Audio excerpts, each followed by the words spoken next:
Merci. Bonjour à chacun. Alors, le thème d'aujourd'hui, les deux maisons. Et c'est vrai qu'on peut être encouragé parce qu'on est dans la maison du Seigneur ici. Mais c'est vrai que, comme notre frère nous l'a dit, il peut y avoir pas mal de découragement, pas mal de souffrance. Et quand on parle des deux maisons, c'est quand vous rencontrez certains jeunes, ils vous disent le week-end prochain, je suis dans cette maison-là, mais cette semaine, je suis dans celle-là. Deux maisons. Et puis quand on parle ici, quand on évoque les deux maisons, tout de suite, on va me dire, il y a la maison sur le sable, et puis la maison sur le roc. Et puis certains seront plus précis en me donnant les références dans Matthieu 7 ou dans Luc, etc. Oui, c'est vrai que nous avons une maison solide en Jésus-Christ. Et cette maison solide, fondée sur le roc, a une immense valeur pour nous, parce qu'elle nous permet de nous confier en Jésus-Christ. Et il y a une année, je sortais me promener, et puis tout d'un coup, il y a une voiture qui s'avance vers moi, elle s'arrête, et puis quelqu'un sort et me dit « Ah, Paul, je suis content de te revoir, ça fait longtemps que je ne t'ai pas revu. » Et on a échangé quelques mots, et puis, au bout d'un moment, elle me dit « Ah, je sors de chez le médecin parce que j'angoisse. » Et en fait, j'ai rien. Et puis on a continué, et puis à un moment donné, je me suis dit, et c'est pas dans mes habitudes, je dois lutter avec ça, mais le Seigneur a de la grâce pour chacun d'entre nous. Je lui dis, écoute, si tu es d'accord, je vais prier pour toi avec Michel, mon épouse. Et là, elle est en larmes. Et je lui dis, on continuera le contact. J'ai ton numéro de WhatsApp, je continue. Et ça fait une année qu'on continue chaque fois le contact. Et je crois qu'il y a une différence. Mais ça ne veut pas dire qu'on soit épargné des épreuves. Les épreuves sont là. Ça, c'est sûr. Ça, c'est sûr. Mais Dieu est vraiment présent pour nous et on peut accompagner les uns et les autres. Et je suis rentré à la maison. Et là, c'est là que vous verrez que je ne suis pas très courageux. J'ai dit à ma femme, tu vois ce qui s'est passé, mais je suis reconnaissant au Seigneur, parce que c'est pas facile pour moi. Puis elle me dit, mais ce matin, on a prié ensemble, tu sais ce que tu as prié? Seigneur, aide-moi à témoigner de ta grâce. Mais à certaines fois, le Seigneur n'attend pas. Le Seigneur nous répond instantanément. Mais est-ce que je suis capable de voir qu'il me répond? Est-ce que j'ai les yeux ouverts sur les réponses qu'il me donne? Alors là, je remercie ma femme parce que c'est elle qui m'a ouvert les yeux quand même, dire « Eh oh, t'es où? T'es à l'ouest ou bien ?» Et puis elle ne m'a pas dit comme ça, elle me l'a dit gentiment. Mais ça voulait dire ça, j'ai compris comme ça. Oui, puis des fois il faut plus de temps. Mais ce matin, j'aimerais pas vous parler de la maison sur le sable ou sur le roc. J'aimerais vous parler des deux demeures de Dieu. Et il y a un verset clé sur ces deux demeures. C'est le verset d'Ésaïe 57, 15, dans l'Ancien Testament. Et puis, il y a, on peut mettre le dia suivant, il y a un autre verset dans le Nouveau Testament. Alors je vous le lis et vous l'avez là. Car voici ce que dit le Dieu élevé qui demeure éternellement, qui s'appelle le Saint. J'habite dans un lieu qui est très haut et saint, mais je demeure aussi avec l'homme accablé, à l'esprit abattu, pour ranimer la vie de qui est à l'esprit abattu et vivifier le cœur des hommes accablés. Ésaïe 57, 15.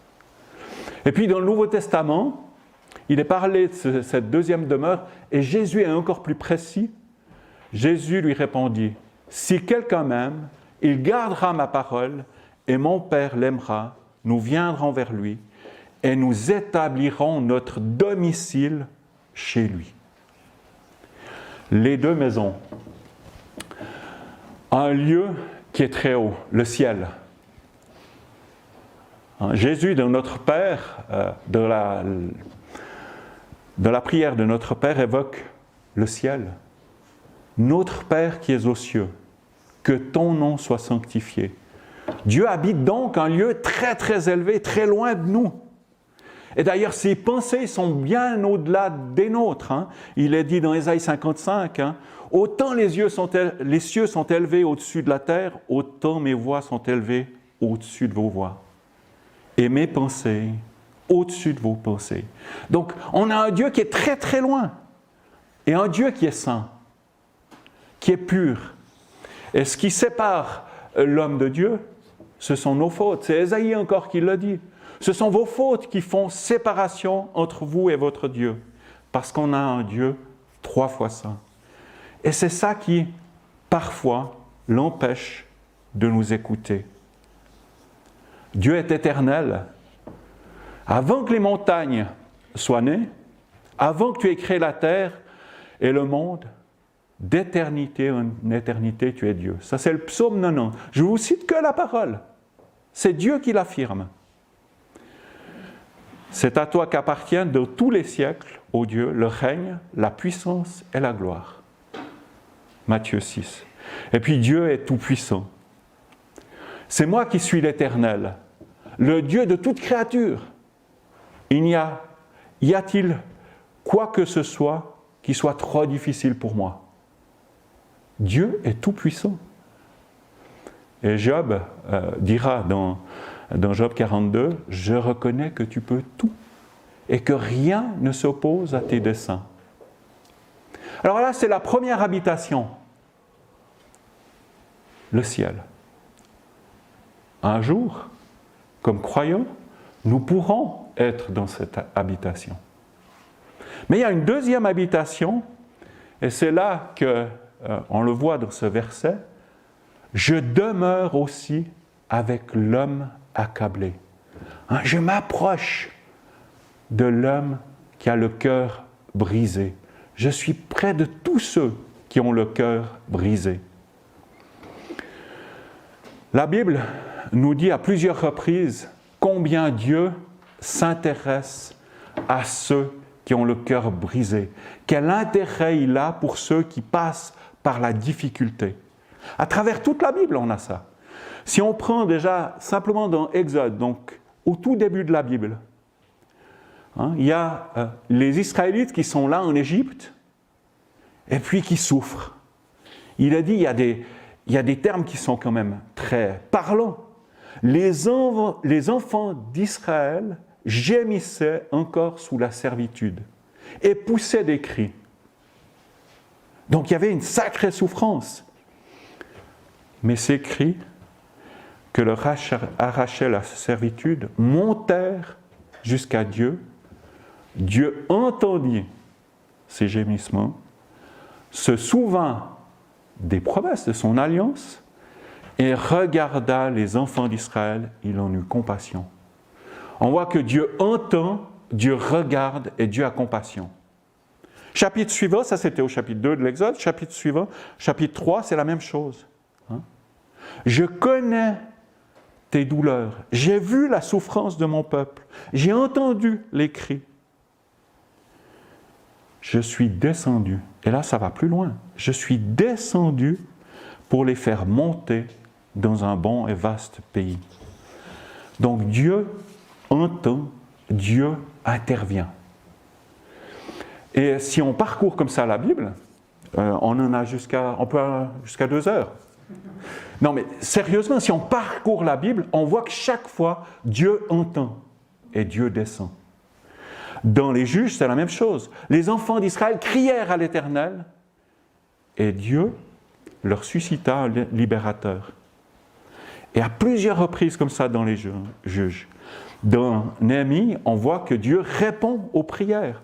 Seigneur, que ton oreille soit attentive à la prière de ton serviteur, à la prière de tes serviteurs qui veulent craindre ton nom. Ça, c'est dans Néhémie 1. Et si on parcourt le livre de Néhémie, on voit combien Dieu est intervenu. Et oui, il a fallu avancer pas à pas. Il a fallu faire des actes de foi. Parfois, cela ne vient pas rapidement. Hein? Il est dit aussi dans certains textes, tu t'es enveloppé d'un nuage pour fermer accès à la prière. Parfois, on crie à Dieu et on n'a pas une réponse rapide. Et ce n'est pas à cause d'un péché, mais parfois, bien Dieu permet qu'on passe par un temps de souffrance. Et ça, c'est difficile. Mais ça, c'est aussi le rôle, notre rôle, de serviteur du Seigneur, d'enfant de Dieu, d'accompagner nos frères et sœurs dans la souffrance. Mais il y a des promesses quand un malheureux crie, l'Éternel entend et il le sauve de toutes ses détresses. Et moi, il y a un verset qui m'a parlé, qui me parle toujours, et que j'ai d'ailleurs un peu colorié dans ma nouvelle Bible, parce que j'avais une ancienne Bible, maintenant il faut que je me repère un peu plus. Mais il y a un verset qui est extraordinaire. Je vais vous le lire quand même. Mais toi, quand tu pries, entre dans ta chambre, ferme ta porte et prie ton Père qui est là dans le lieu secret. Et ton Père qui voit dans le secret te le rendra ouvertement. Je me suis dit, c'est assez extraordinaire. C'est vraiment extraordinaire. Hein? Toi, quand tu pries, laisse entrer Dieu dans ta chambre. Puis quand il sera là, tu vas fermer la porte, tu entres, tu fermes la porte, et Dieu là, ah non, ce n'est pas le verset. Hein? C'est Dieu t'attend déjà. Dieu t'attend. Et ça, je trouve que c'est extraordinaire. Dieu nous attend. Il est dit, ferme la porte. Hein? Entre, ferme la porte. Et Dieu qui est là. Et il n'est pas dit, il t'entend, il te voit. Et ça, je trouve aussi extraordinaire. Dieu nous voit. Ça veut dire quoi? Ça veut dire que non seulement il nous entend, mais il voit aussi notre langage corporel. Parce que des fois, on n'a pas les mots pour dire notre souffrance. Mais il la voit. Il voit nos cœurs. Il voit ce qu'on vit. Et ce qui est exprimé non par des paroles, mais par notre corps, par notre cœur. Les non-dits, il les voit. Et ça, pour moi, ça a été vraiment une bénédiction de me dire, Dieu me voit et Dieu m'attend. Et on voit que dans le Nouveau Testament, le début de l'évangile de Jean, c'est ça. Dieu nous entend et est venu nous visiter. Il est dit dans Jean 1, hein, et vous le savez par cœur, mais à tous ceux qui l'ont reçu, à ceux qui croient en son nom, il a donné le pouvoir de devenir enfants de Dieu, lesquels sont nés non du sang, ni de la volonté de la chair, ni de la volonté de l'homme, mais de Dieu. C'était cette lumière, Christ, la véritable lumière qui, revenant dans le monde, éclaire tout homme. Cette approche a été jusqu'à s'identifier à notre condition de pécheur. Lui, Jésus, sans péché. Il a pris notre condition d'homme, mais il y a un récit dans les évangiles qui m'a choqué, mais qui me parle énormément, mais qui m'a choqué. Je vais vous le lire. Marc 7, 31 à 37. Jésus quitta le territoire de Tyr, revint par Sidon vers la mer de Galilée, en traversant le pays de la Décapole. On lui amena un sourd qui avait de la difficulté à parler, et on le pria de lui imposer les mains. Il le prit à part, loin de la foule, lui mit les doigts dans les oreilles, lui toucha la langue avec sa propre salive, puis, levant les yeux au ciel, il soupira et dit « Ephrata », c'est-à-dire « ouvre-toi ». Aussitôt, ses oreilles s'ouvrirent, sa langue se délia, et il parla très bien. Jésus leur recommanda de n'en parler à personne, mais plus il le leur recommanda, plus ils le publièrent. Il était dans le plus grand étonnement et disait « Il fait tout à merveille, même il fait entendre les sourds et les muets. » Il mit ses doigts dans les oreilles, toucha la langue avec sa propre salive. On voit combien Jésus s'est identifié à cet homme. Il est allé tout près de lui. Il l'a vraiment rencontré et l'a guéri. Jésus, en venant ici, s'approche de nous, s'identifie à notre condition humaine, porte nos fautes. Et c'est Ésaïe 53 qui le dit. Hein. Ce sont nos souffrances qu'il a portées, c'est de nos douleurs qu'il s'est chargé. Et pourtant, nous l'avons considéré comme puni, frappé de Dieu, humilié. Mais il s'est blessé pour nos péchés, brisé pour nos iniquités. Le châtiment qui donne la paix est tombé sur lui. Et c'est par ses meurtrissures que nous sommes guéris. Est-ce que je suis conscient de ce que Jésus a vécu? Tout ça pour moi. Un Jésus qui s'approche, un Jésus qui s'identifie, un Jésus qui porte mon péché, un Jésus qui guérit. C'est une affirmation aussi d'Ésaïe qui dit « Les yeux des aveugles verront, les malheureux se réjouiront de plus en plus en l'Éternel, et on sera dans l'allégresse. » Mais l'attitude de cœur est importante. Hein, il est dit là, dans le verset que j'ai cité au début, hein, en fait, je demeure aussi avec l'homme accablé, à l'esprit abattu, pour ranimer la vie de qui a l'esprit abattu, vivifier, hein, donner la vie au cœur des hommes accablés. C'est vrai que on ne peut pas s'approcher de Dieu n'importe comment. Et Dieu ne s'approchera pas non plus de nous dans n'importe quelle condition. J'aimerais vous lire Luc 18. C'est une parabole. Mais c'est une parabole intéressante parce qu'elle nous montre combien Dieu a compassion de l'homme contrit et qui s'humilie. Jésus dit encore cette parabole en vue de certaines personnes se persuadant qu'elles étaient justes et ne faisant aucun cas des autres. 2 hommes montèrent au temple pour prier. L'un était pharisien, l'autre était publicain. Le pharisien debout priait en lui-même et disait « Ô Dieu, je te rends grâce de ce que je ne suis pas comme le reste des hommes, qui sont ravisseurs, injustes, adultères, ou même comme ce publicain. Je jeûne 2 fois la semaine. Je donne la dîme de mes revenus. » Le publicain, se tenant à distance, n'osait même pas lever les yeux au ciel. Mais il se frappait la poitrine en disant « Ô Dieu, sois apaisé envers moi qui suis un pécheur. » Je vous le dis, celui-ci descendit de sa maison justifié plutôt que l'autre. Car quiconque s'élève sera abaissé, et celui qui s'abaisse sera élevé. L'Écriture dit « Dieu résiste aux orgueilleux et il fait grâce aux humbles. » Tout ce qui brille n'est pas or, et on le voit là, dans cette parabole, ça illustre bien ce fait. Ce qui frappe les yeux, cet homme qui finalement se croyait juste, était pieux, ne l'est pas forcément. L'homme ne regarde pas ce qui frappe les yeux, l'homme regarde à ce qui frappe les yeux, mais l'Éternel regarde au cœur. C'est le verset qui est cité dans Samuel. 2 hommes en prière. Le premier va au temple pour prier Dieu. Qu'est-ce qu'il fait? Il proclame ses mérites. Je ne suis pas comme le reste des hommes, ravisseurs, voleurs, etc. Je jeûne 2 fois par semaine. Je donne la dîme de tous mes revenus. Il y a un sentiment de supériorité, d'orgueil qui l'anime. Aucune compassion pour son prochain. Je ne suis pas comme celui-ci.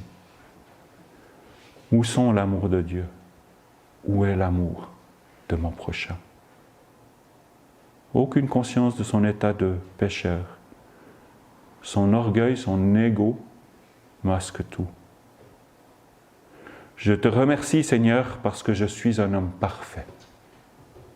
Et c'est ce que j'ai dit une fois à une de mes filles, parce que j'étais chez mon cardiologue, et puis mon cardiologue me dit « Vous êtes un homme parfait. » Je devais juste faire un contrôle. Alors, je n'ai pas envoyé à ma femme, mais j'ai envoyé à une de mes filles. « Ah, je suis un homme parfait, m'a dit la cardiologue. » Je n'ai pas eu le temps de finir, qu'elle m'a dit « Ça n'existe pas. » Ouais. Mais des fois, comment est-ce que je me vois? Comment est-ce que je me vois? Et puis l'autre, un publicain, un collecteur d'impôts qui est détesté de tous, qui est perçu comme un voleur, peut-être qu'il prélevait plus d'argent qu'il ne devait et s'en mettait plein les poches. Possible. En tout cas, il a une réputation de malhonnêteté. Mais il a une vraie conscience de la sainteté de Dieu. Le publicain se tient à distance. Il n'ose pas lever les yeux vers le ciel. Il a conscience de son indignité, de son péché. Il se frappe même la poitrine en signe de repentance. Il se sent personnellement indigne de toute grâce divine. Il est là en souffrance. Et la conclusion de Jésus, je vous le dis, celui-ci descendit de sa maison justifié plutôt que l'autre. Justifié. Je suis près de l'homme brisé, de l'esprit abattu. Si nous confessons nos péchés, il est fidèle et juste pour nous les pardonner et pour nous purifier de toute iniquité. Oui, Jésus affirme, ou la Bible affirme, « Je suis avec l'homme contrit et humilié, afin de ranimer les esprits humiliés, afin de ranimer les cœurs contrits. » L'attitude de cœur fait toute la différence pour être secouru au temps opportun par notre Dieu. Comment réagissons-nous dans nos circonstances vécues? Quelle est mon attitude de cœur? Est-ce que je suis prêt à reconnaître mes insuffisances, à venir à lui faire confiance? Approchons-nous donc avec assurance du trône de la grâce afin d'obtenir compassion et de trouver grâce pour être secourus au moment opportun. Nous approcher du trône de la grâce. Dieu veut avoir compassion de nous, veut nous secourir. Sommes-nous prêts à ce qu'il demeure en nous? A-t-il la place dans ma vie qui lui revient? Si quelqu'un m'aime, il gardera ma parole, et mon Père l'aimera, et nous viendrons vers lui, et nous établirons domicile chez lui. Jean 14, 23. Il y a un passage aussi qui m'interpelle. C'est Pierre. Pierre a un personnage extraordinaire. Il a renié son maître à 3 reprises, et puis après, Jésus va le rencontrer. Quelle est la question qu'il lui pose? Pierre, maintenant, tu as changé? Tu es capable? Tu es capable de me suivre? Tu es capable de faire ces choses-là? Pierre, je te demande, tu es capable? Non. Pierre, m'aimes-tu? Pierre, m'aimes-tu? Jésus ne nous demande jamais d'être capable. Jésus nous interpelle. Paul, c'est mon prénom, m'aimes-tu? C'est cette interpellation-là qu'il a pour chacun d'entre nous. L'importance d'aimer, l'importance d'être en relation étroite avec lui. Et de se rappeler ce verset de 1 Corinthiens 6, 13. Ne savez-vous pas que votre corps est le temple du Saint-Esprit qui est en vous, et que vous avez reçu de Dieu, et que vous ne vous appartenez point à vous-même, car vous avez été rachetés à un grand prix. Glorifiez donc Dieu dans votre corps et dans votre esprit qui appartiennent à Dieu.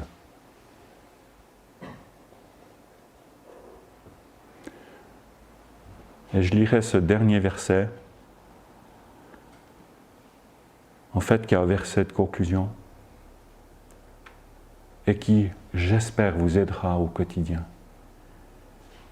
Car voici ce que dit le Dieu très élevé, qui demeure éternellement, qui s'appelle le Saint. J'habite dans un lieu qui est très haut et saint, mais je demeure aussi avec l'homme accablé, à l'esprit abattu, pour ranimer la vie de qui a l'esprit abattu et vivifier le cœur des hommes accablés.